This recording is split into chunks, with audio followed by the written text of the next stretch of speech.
Alright nerds, we've got a special video in store today. Today we've got the Power Miners Claw Digger set all the way from 2009. Now I know what you're thinking. Dakota, how did you get your hands on a 2009 Lego set? Well, it's simple. I went on this website called Atlanta Brick Co. and I ordered it there. Now it didn't have the box, but it should have all the parts and, well, hopefully it does. So let's not waste any time, boys. Let's get right into it. Alright, now that we've got our pieces unboxed, we should go ahead and get started with the minifigures. Legs are a bit loose and I'm pretty sure there's a crack in the arm, but that's to be expected out of a lot of the 2009 Lego minifigures. And here we have one of our Power Miners. I'm pretty sure he has an actual name, but for now I'm going to call him Bob. So I'm going to set Bob down right there. Then we get a rock monster, which is one of the villains of the line, or villains, I say that with air quotes, and I'll get to that later. Alright, and I'm pretty sure this rock monster also has a name, but I can't remember what it is, so I'm going to call him Pete for now. I'm going to give him a crystal and set him down right here. Alright. I'm not going to waste any time, I'm just going to go ahead and get into it. Yeah, I'm really fond of the 2009 era of Lego because there were so many different original themes at the time. And the reason why is Lego was looking for its own theme because it had different licensed themes like Star Wars, and I'm pretty sure they did Harry Potter too, and a bunch of different other stuff, but Lego wanted like something more. They wanted to create their own original theme with their own characters so they could merchandise it, etc, etc. And yeah, they tried a bunch of different themes like Space Police, which is another one. I've got a few of those. I've got a few of those sets. And then there's I think it was Atlantis, and I've got some of those too. And there's Agents, and Power Miners was one of them. And Power Miners was actually a really successful theme, and well, I say successful with air quotes because I can't remember exactly why it ended, but I know one of the causes was thanks to Ninjago. Now, you see, I have kind of a mixed feelings about Ninjago because, you know, growing up watching Ninjago, you know, it was basically... You know, it was like one of those childhood shows you watch all the time. You know, it's kind of like an introduction into anime. It was kind of like a Lego anime, I guess you could say. But, you know, yeah, it was kind of like an anime, but it also kind of wasn't. And you see, it became really successful with the audiences, which, you know, I mean, it was about ninjas and, you know, powers, so what can you do? So yeah, Ninjago was a big hit, and a lot of these other themes like Power Miners, Space Police, Agents, they all kind of, you know, got shut down because they weren't performing nearly as well as Ninjago. And, you know, now that Lego had Ninjago to get all their own stuff, you know, their own sets they could build based off of it instead of just copying stuff from like Star Wars or Harry Potter and selling that instead. So yeah, Ninjago came along and a lot of these original themes went away, but there were a couple more after that. Like I think there was Galaxy Squad in 2012, and then there was Alien Conquest as well. I think there was Dino. Let me think. Dino. I swear there was one more, but I'm blanking on what it is. Oh well. But yeah, there were a couple more original themes. Oh, Monster Fighters. That was another one. And then, yeah, there were a bunch of different original themes kind of just existing at the time. But lately, you know, Lego doesn't do a lot of original themes because they mainly just rely on Ninjago's success. Which, I mean, I don't blame them because, you know, I was pretty big into Ninjago too for about seasons 1 through 5, I want to say. yeah, 1 through 5, and then I kind of fell out of it. But then later I came back, saw 6 and 7, and I'm like, I mean, they were okay. Sorry about that. My camera decided to die. Anyway, like I was saying, Ninjago seasons 1 through 5 were pretty good, but I don't know. After that, the movie came out, and then they just changed the designs of the ninja to match the ones from the movie, and it never sat right with me. And then they added so much stuff, and they just changed a lot of different things, and it just didn't sit right with me. So I kind of just fell out of Ninjago, honestly. I mean, I know some people still like it, and they buy it. And I mean, that's cool. It's just I've lost interest in it for the most part. I mean, I still think the original seasons are cool. Don't get me wrong. But yeah, since Ninjago is still a pretty decently success, it's one of the few original Lego themes being kept alive right now. But I think there is another one out there on the shelves that's doing pretty well. I think it's called Dreams. Yeah, Dreams. It's I'm gonna be honest, I don't even know what it's about. I didn't really, sit down and get into it. I've just kind of seen it on the shelves and I go, oh, that looks interesting. But I mean, they're probably making money off of it. I mean, it's Lego. How could they not make money off of it? But I will still never get over the cancellation of the Lego Batman movie 2, because I saw the first Lego Batman movie when it first came out, and it was one of my favorite Lego movies of all time. Now, I'm not saying it's as good as, The Adventures of Clutch Powers, but it's still pretty good. And that gets me on another tangent here. Because when I was a kid, there was this movie called The Adventures of Clutch Powers, which was on Netflix. And, I was kind of obsessed with it. I watched it over and over again and had a lot of agents' vehicles and space police vehicles and even some power miners stuff in it too. And, it had an interesting story that kind of kept me, vested. But, yeah, after that, yeah, the first movie came out and he battled some evil wizard or something with his team. And, I was obsessed with it, and I kept waiting for them to make a second one. And they never did, which always kind of ticked me off. Because they set up this whole story about trying to find his dad and link to one of the bad guys who broke out of prison, Omega.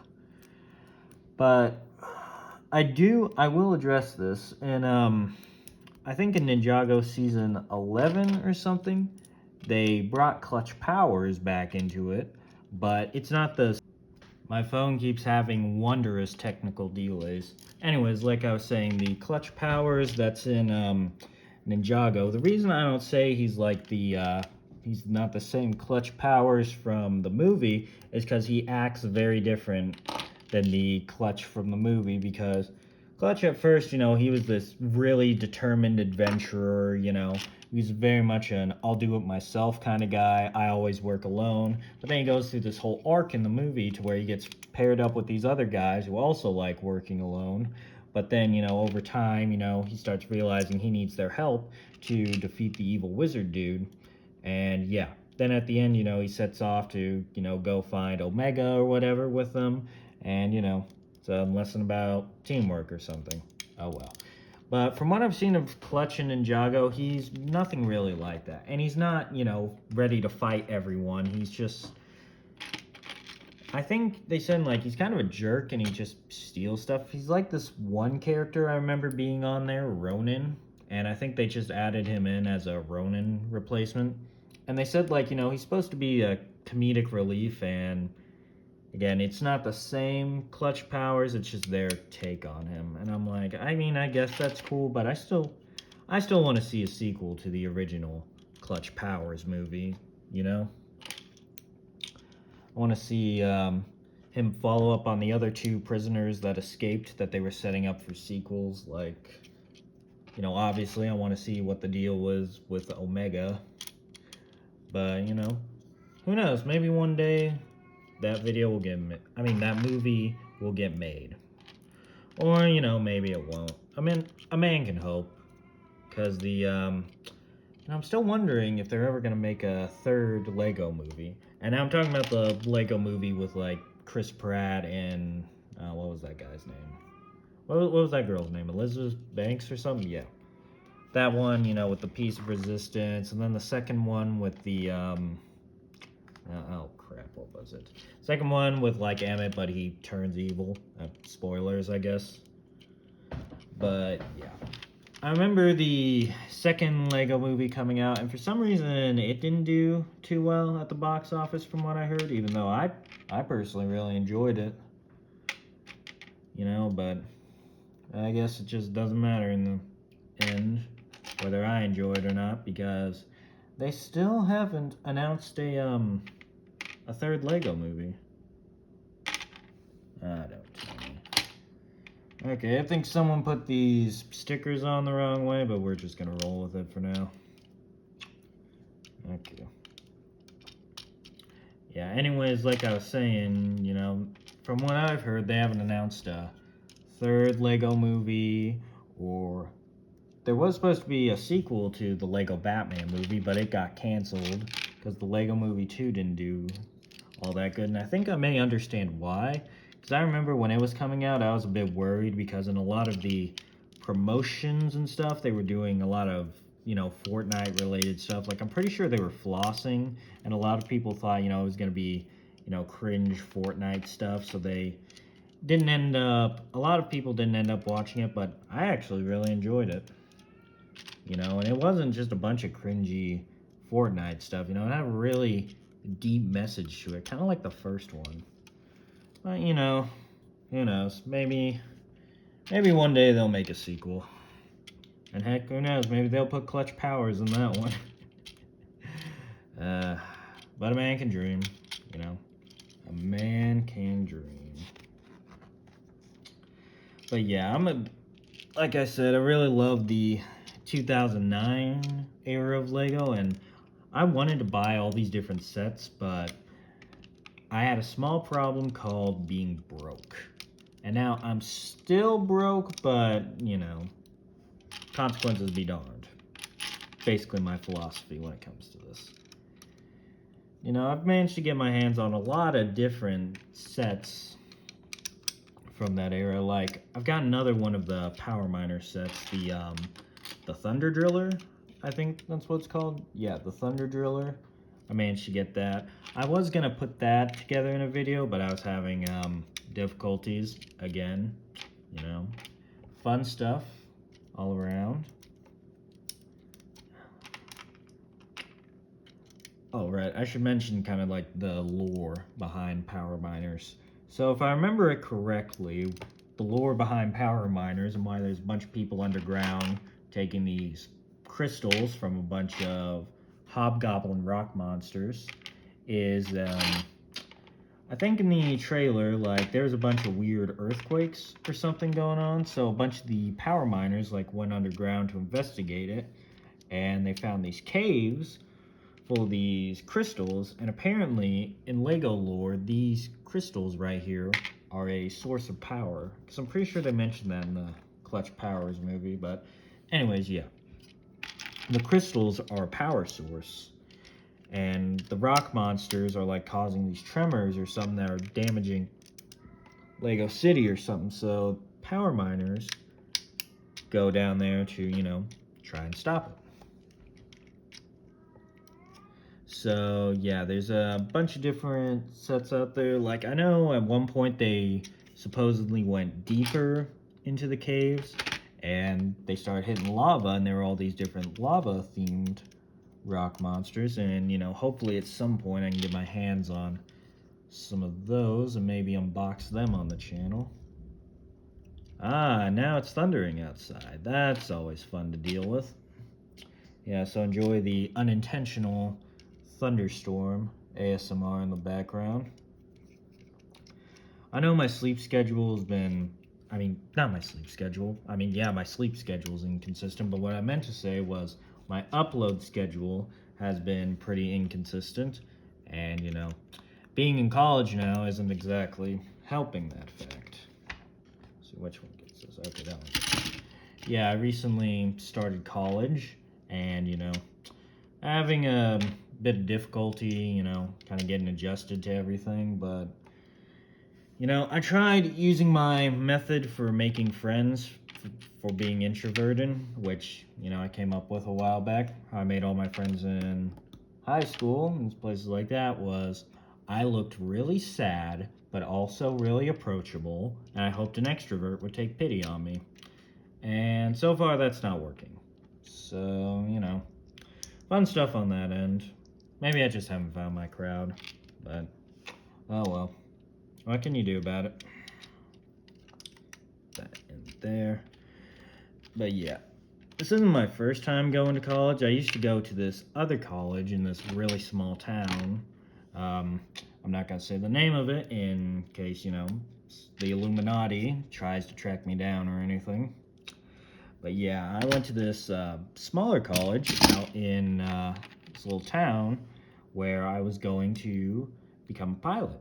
And, I was flying planes there for a while, and it was pretty cool. And then I got kidney stone thanks to a severe Mr. Pibb addiction and a lot of dehydration. And yeah, that's how you get a kidney stone at the age of 18. Drink a lot of Mr. Pibb and then run around like a crazy person to try and find someone's office when you could have just emailed him. Thinking back on it. But oh well, it's all in the past now. Well, let's say though, going to piloting school, a lot of funny stuff happened there for the most part. Like I remember I was in this student housing apartment with 3 other guys, and they were great guys. I remember we'd always get into fun little antics and stuff. And, there was never a dull moment with them around. And I miss those guys. Like, we'd hang out or we'd go to this one Japanese place in this neighboring town, or we'd go to, I think there was a golf course, and there was a place we ate there. It was all right, but a little expensive. And we'd have these study groups together to where we'd get together for the night and we'd try and study, for our different classes. We'd quiz each other. It was all pretty good stuff. Good supportive bit of students. But not all of them, not everyone there was, very as supportive. Like, I remember there was this one girl during orientation. I can't remember her actual name, so I'm just going to call her Dear Girl, and you're going to find out why in a minute. So, Dear Girl came into the orientation late. And to give some context, there was this director of the aviation program. We had to do an interview with him to try and get into the aviation program. And, he was a very laid back guy. He was very chill. And, oh, dang it, I put this on wrong. Wow, that was fun. Anywho, like I said, he was a very, chill, laid back guy. But I remember Dear Girl, she showed up late and, she called him by his first name. It was like, oh, sorry, Carl. That wasn't his actual name, but, don't want the Illuminati tracking me down. I hit a deer, and, that was the first indication that she was a little out there, but it wasn't that bad. Now, it only got worse when she kept asking, well, what happened was during orientation, like the director, he'd say something like, talk about an air show or something, or he'd say something, and then she'd raise her hand and ask him the same thing he just answered a minute ago. So then afterwards, the president of the college was going to fly by in his Russian fighter jet and do a bunch of tricks above the college to, try and impress everyone. And when that happened, me and the guys I was with, we were out there, and, they just started absolutely cyberbullying Dear Girl. Like, they were talking about, how annoying she was, because she had this laugh. It wasn't it wasn't doing wonders for her. And, you know, they were all giving her crap about it, you know, laughing about it. And I was standing there, you know, just kind of listening into what they were saying. But, like, out of the corner of my eye, I see her walking up to us. And, like, I try to notion to them, like, you know, guys, she's right there. And eventually they catch on because she comes over and starts trying to talk to us. And we're just like, you know, oh, yeah, you know, that's pretty cool. But then, yeah, so then apparently, according to the guys, I didn't know much about this, but she tried to, you know, invite herself over to our apartment to study with us. Now, at first, we weren't too opposed to the idea of it, but you gotta understand, she was 35. Now, to be fair, she didn't look 35. What the heck do I add this at? Oh, okay. Yeah, like I was saying, she did not look 35. But when we found out she was, you know, 35, we all kind of, you know, had to take a pause there for a minute because something about it wasn't sitting right. And she had this laugh. She just had this laugh that when you heard it, you were kind of, you know. Yeah, and then, oh no, that's not where the fun stopped. So I remember one day we went over to the airport and he had this sort of, the director of aviation, I'm gonna call him Carl. Carl, he had this like little stick on it with a styrofoam ball at the end, and it had a stick sticking out one way and then another one sticking out the opposite direction. And he was explaining, you know, oh, these are the axes of rotation. And we were like, oh, okay, we get that. So next day we're at class. He pulls it out and he's like, all right, can anyone tell me what this is? And, you know, us guys were all like, oh, yeah, that's the axis of rotation. Yeah, you were telling us about that the other day. And then Dear Girl is there and she's like, oh, is that like the propeller? And the thing about Carl was he was the master at giving these looks that basically said, what did you just say to me? But without saying anything. Like he had the perfect reaction faces. He was basically a reaction image, but as a person. And so he hit her with that and, you know, then said like, no, that's, and he explained it was the axis of rotation. So then, you know, afterwards, I think this was the next day, or I can't remember, but I think, yeah, it was the next day or something. We're at class, and she's about 2 minutes late. And then, you know, she walks in and walks up to his desk and hands him coffee. Well, actually, no. She places it down on his desk and walks away. And what was funny was that he looked at the coffee like she had just placed a dead animal on his desk, and he just slid it out of his way with like his pencil, and he didn't bother with it. And we were watching this because we were sitting in the front row, and we just all started laughing about it. But then, yeah, and then afterwards, I think we heard that she got kicked out. Now, I'm not sure if any of this is, you know, true or not. This is just, you know, hot student gossip. But apparently, she tried to ask him out, and, you know, he had to tell her, you know, I'm a married man, and you're a student, I'm a teacher, so that's not gonna, it's just not happening. But, yeah, fun college stories aside, we've got the Claw Digger. Now, what's so special about these is its play feature of these claws you can move. So, like, let's say we're going against this guy. Monster down. Pop the crystal in here. So, yeah, that was my Power Miners Claw Digger review. If you guys want to see more 2009 sets review in the future, just drop a comment, let me know. Make sure to hit that like button, subscribe, and I'll catch you in the next one. Peace.